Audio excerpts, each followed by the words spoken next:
Today on the 5-Minute Book Review, we suplex Hitman by Bret the Hitman Hart. Quick fact, Bret Hart actually beat Ric Flair right here in Saskatoon, Saskatchewan in the old Sask place to win his very first World Championship in the WWF back in 1992. Back when the dastardly Papa Shango ran amok, back in those days when Papa Shango used to make those people's heads ooze that green stuff. Papa Shango shouldn't have been doing that. Anyways, Bret Hart was born and raised in Calgary, Alberta, and remains to this day a proud Canadian.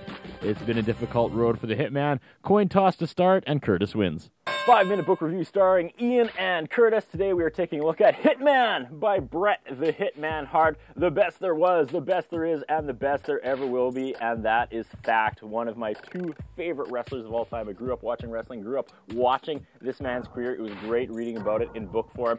Wrestling autobiographies kind of became a fad in the late 90s when Mankind published his, which was a New York Times bestseller. This stacks above anything else for the wrestling genre of autobiographies, because this man right here, the whole time he was on tour, for the 20 years he was in the WWE and WCW, he kept notes, he kept journals. Then he went back and he used all those to make this book.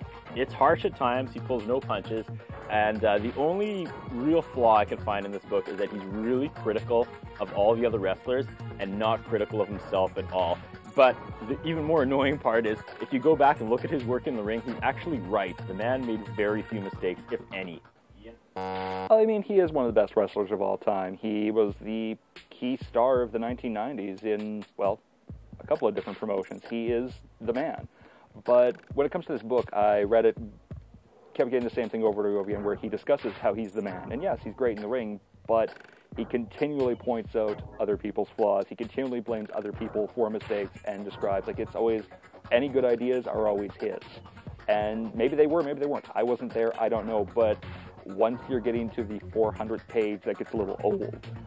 As far as it being the best wrestling biography of all time, I'm not saying that he's even come close to reading them all, because it is a fad at this point. But I gotta say, I like Chris Jericho's better. I think it's funnier and more enjoyable to read. At the same time, it skims the surface. Bret Hart it is kind of a hard read at times, because he does get pretty brutal on the industry and himself. Again, I don't know how much truth there is in it, but at the same time, I did enjoy reading it. Yeah, Bret Hart doesn't really bring the humor. He takes himself extremely seriously.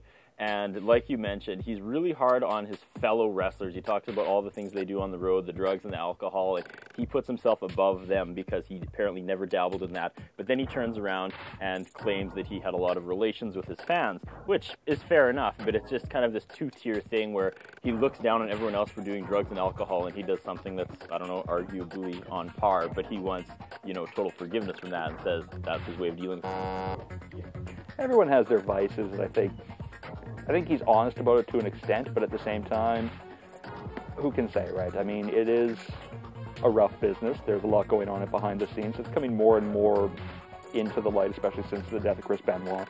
I think that what it comes down to is the Hart family is one of the biggest legacies in the entire industry of wrestling. Them and the McMahons are the two biggest, probably. I say that this is an important book for the industry.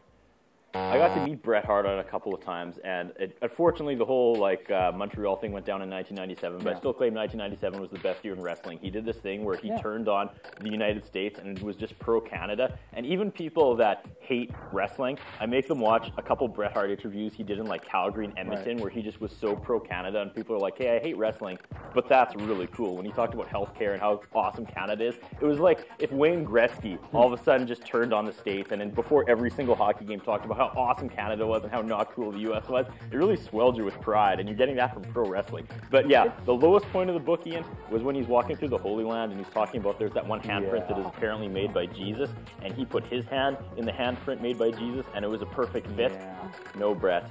No, I don't know. I don't even want to thought process what you're trying to say there. Just no. Making the implication that he's the Jesus of wrestling probably isn't the way to go. No, Ian, let's not even talk. It was bizarre. But still, fantastic book. Read it, definitely. Read it.